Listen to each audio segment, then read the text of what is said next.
సబ్బకు జెండను కట్టి బహుజన దండోరెయ్యాలు మోపును కట్టి తాడెక్కే గౌడన్నల బతుకుల్లో ముంగికి రాకెట్ పంపించేరు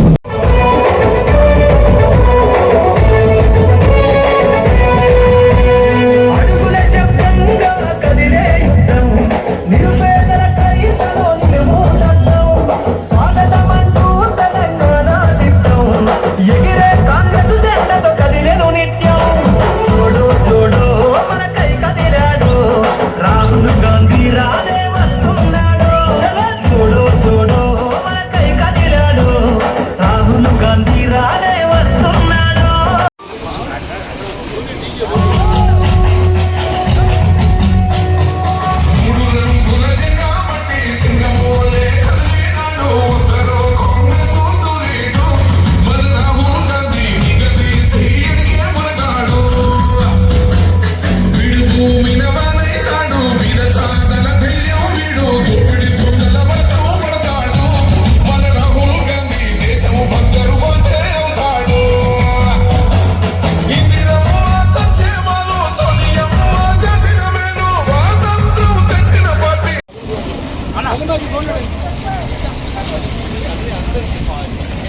రాజేంద్ర బాబు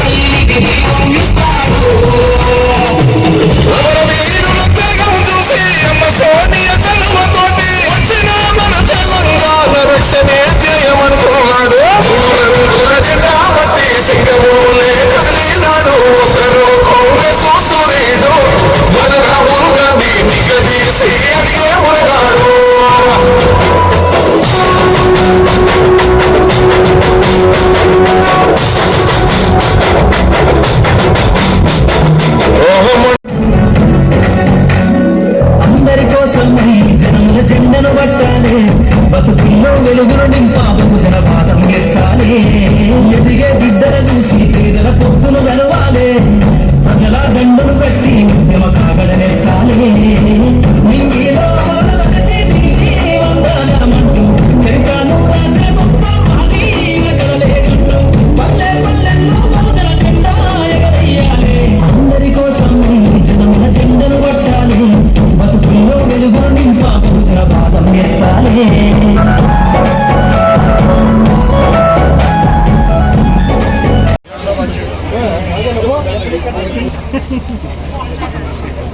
రాజన్న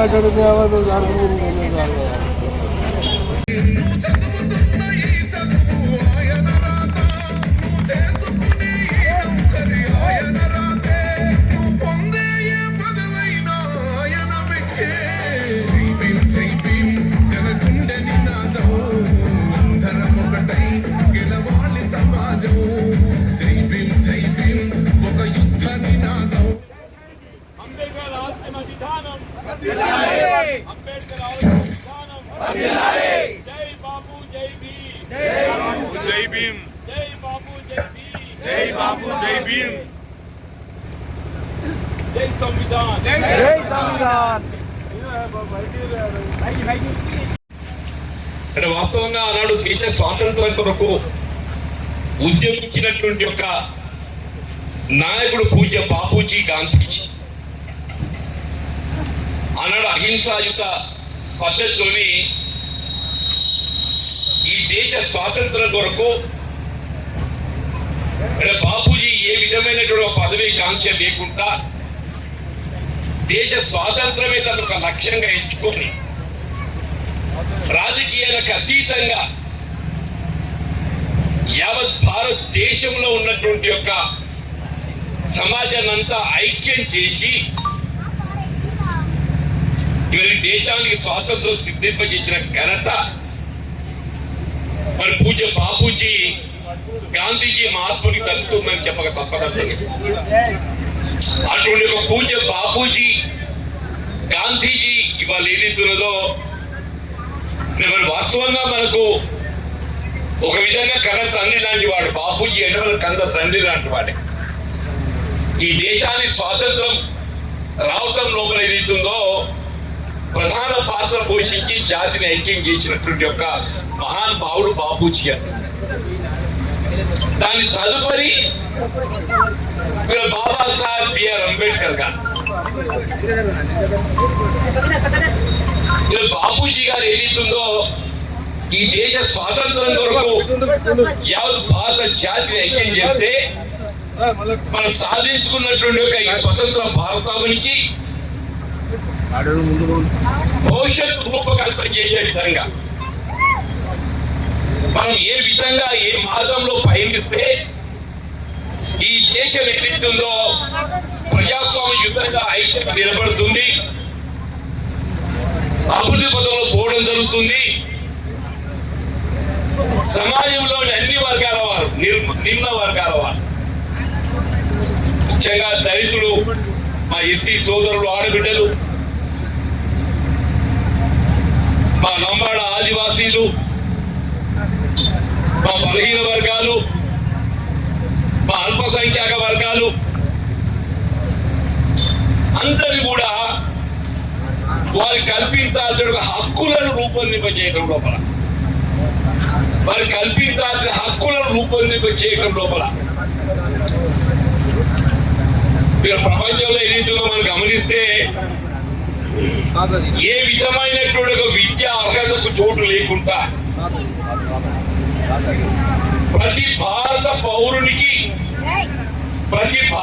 పౌరునికి ఓటు హక్కు కల్పన చేసే విధంగా రాజ్యాంగాన్ని రూపొందించిన ఘనత బాబాసాహెబ్ బిఆర్ అంబేద్కర్ గారు. గత దశాబ్ద కాలం ఏ అధికారాన్ని అంటుపెట్టుకొని దౌర్జన్యాలతోని సామాన్య ప్రజానికపై కాంగ్రెస్ పార్టీ కార్యకర్తలపై రాష్ట్రానికి పాల్పడ్డారు. మళ్ళా టీఆర్ఎస్ పార్టీ నాయకులు ఏదైతుందో మళ్ళా కాంగ్రెస్ పార్టీ ముసుగులో ఏదైతుందో మన రాజ్యాధికారానికి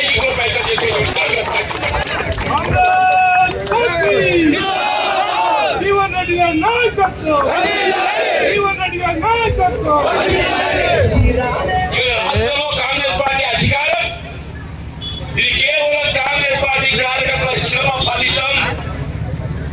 కాంగ్రెస్ పార్టీ కార్యకర్తల శ్రమ 10 సంవత్సరాల శ్రమకు ప్రతిరూపం ఏదైతుందో ఇక్కడ రాష్ట్రంలో కాంగ్రెస్ ప్రభుత్వం ఏర్పడింది. ఏ కార్యక్రమం తీసుకున్నా చెప్పంటూ నేను అన్నింటికి మూలం రాజ్యాంగం. అంబేద్కర్ గారిని ఎందుకు తలుచుకుంటున్నాం? ఆయన రాజ్యాంగ నిర్మాత కాబట్టి ఆయన తలుచుకుంటున్నాం. ఆ రాజ్యాంగమే లేకుంటే మన భారతదేశం వాళ్ళు ఇంత పటిష్టంగా ఉంటుంది. ఆ రాజ్యాంగ ఫలాలు ఏదైతుందో రాజ్యాంగం అంత పటిష్టంగా ఉండడంతోనే మనం అందరం కూడా మరి నిలదొక్కుంటున్నాం, కలిసి ఉంటున్నాం. ఇవాళ కూడా కొంతమంది ఏదైతుందో మళ్ళీ ఆ రాజ్యాంగ నీరు రాష్ట్రాలు చూస్తున్నాయి. తెలంగాణ రాష్ట్రం ఏర్పడ్డది ఎక్కడికి వెళ్ళి వచ్చింది? తెలంగాణ రాష్ట్రం ఆర్టికల్ 3, 4 అనుగుణంగా ఏదైతుందో రాష్ట్రాల పునర్విభజన, ఎట్టు మార్పిడి, అది కేంద్రానికి అధికారాలు ఇవ్వడంతోనే ఆనాడు కేంద్రంలో యూపీఏ ప్రభుత్వం సోనియా గాంధీ గారు తెలంగాణ రాష్ట్రాన్ని ఏర్పాటు చేసింది. దాని పర్యవసానాన్ని వల్ల సమాజంలో నువ్వు నేను చిన్న పెద్ద తేడా లేకుండా ఇక్కడ ఒక దళిత బిడ్డ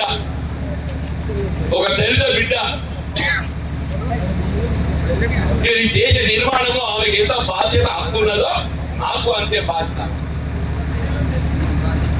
చదువుకున్నాడు కాబట్టి నాకు ఏదో పెద్దపీట వేసి మరి నిమ్న వర్గాలకు ఏది ఇస్తుందో అవకాశం లేకుండా కాదు. సమాజంలో అన్ని వర్గాల వారికి కూడా సమానమైనటువంటి ఒక ఓట్లకు కలిగించింది ఎవరు అని చెప్పారంటే బాబా సాహెబ్ బిఆర్ అంబేద్కర్ గారు అని మాత్రమే చెప్పక తప్పదని చెప్పారు.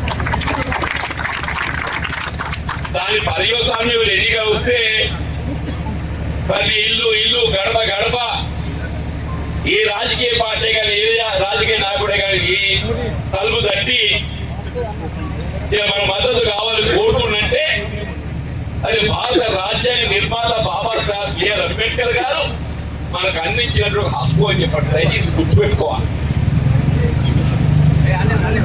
అట్లా ఏదైతుందో నిరుపేద వర్గాలకు చదువు ప్రధానమంటున్నా, చదువుకోవడానికి కావాల్సిన సౌకర్యాలు మెరుగుపరచాలి. విద్యతో పాటు వైద్యం ప్రధానమని చెప్పంటున్నా, వైద్య సదుపాయం కల్పింపజేయాలి. విద్య వైద్యం లోపల ఏదైతుందో ప్రతి నిరుపేద వర్గాలకు హక్కు కల్పింపజేయబడే విధంగా ఏదైతుందో రాజ్యాంగాలు పొందుపరిచిందన్న రాజ్యాంగాలు పొందుపరిచింది. అందుకే నేను అంటున్నాను, మన సమాజంలో నిరుపేద వర్గాలు మన పిల్లలు ఎవ్వరే కానీ తల్లి మీ పిల్లలను చదివించుకోవడం మీ బాధ్యత. వాళ్ళకి కావాల్సిన విద్యా సదుపాయాలు కల్పింపజేయడం ప్రభుత్వ బాధ్యత. మీ పిల్లలను చదివించుకోవడానికి ప్రోత్సహిస్తే మీ బాధ్యత. మరి కావాల్సిన సౌకర్యాలు కల్పింపజేయడం ప్రభుత్వ బాధ్యత. అంటే వైద్య సదుపాయం కూడా చెప్పంటూ నేను ఉచితంగా కల్పింపజేయడం ప్రభుత్వ బాధ్యతగా సూచించినటువంటి ఒక ఆలోచన విధానానికి అనుగుణంగా తెలంగాణ రాష్ట్ర ఏర్పడింది. తెలంగాణ రాష్ట్రం ఏర్పడిన 10 సంవత్సరాలు ఏదైతుందో మనం ఎన్నో సమస్యలు ఎదుర్కొన్నాం, ఆటుపోట్లు ఎదుర్కొన్నాం. తెలంగాణ ఇవాళ రాలేదు. 2014 వచ్చి తెలంగాణ,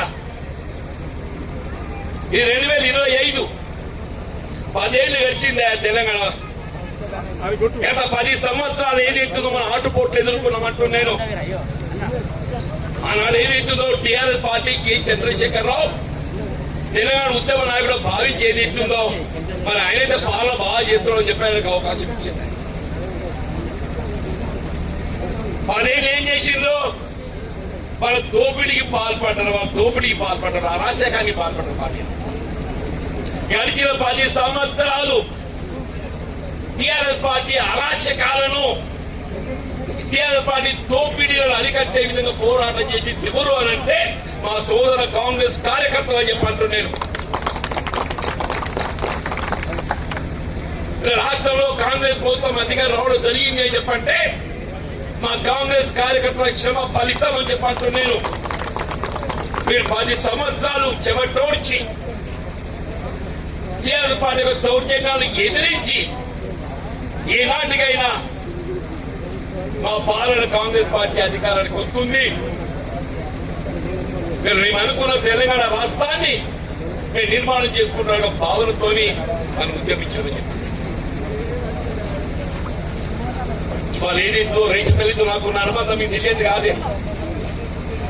మన ఉదయమే రాజకీయాలకు ఖచ్చితంగా న్యాయవాద వృత్తులు ఉన్నప్పటికెళ్ళి కూడా నాకు ఈ గ్రామంతో సంబంధం ఉంటారు. ఏనాడు ప్రతిపక్ష పార్టీలో ఉండి కూడా 2014లో ఏదైతుందో నేను ప్రతిపక్ష పార్టీ సభ్యుడికి ఎంపికై కూడా నా వంతు బాధ్యత కాంగ్రెస్ పార్టీ యోధుడిగా, ఒక కాంగ్రెస్ పార్టీ సైనికుడిగా చెప్పండి, కాంగ్రెస్ పార్టీ సైనికుడిగా ప్రతి కాంగ్రెస్ కార్యకర్తకు అండగా నిలబడి జగిత్యాల నియోజకవర్గమే కాదు ఈ రాష్ట్ర స్థాయిలో ఏదైతుందో టీఆర్ఎస్ పార్టీ దౌర్జన్యాలను ఎదిరించి ఏదైతుందో వీళ్ళ కాంగ్రెస్ పార్టీ పాలన ఏర్పాటు చేసుకుందని చెప్పారు. రేచపల్లిలో త్రాగునీటి సౌకర్యాలు 2 మంచి బాగా చదువుకున్నామే. ఈ భగీరథ నీళ్ళు హక్కులు నాకు తెలియదు కానీ నేను రేచపల్లిలో త్రాగుతా నీటి సౌకర్యం ఏర్పాటు చేసుకున్నామని చెప్పారంటే అది మనకు ఆనాడు మీ మద్దతుతో దయతో ఎమ్మెల్యే గెలవడము నాకు నా అవకాశం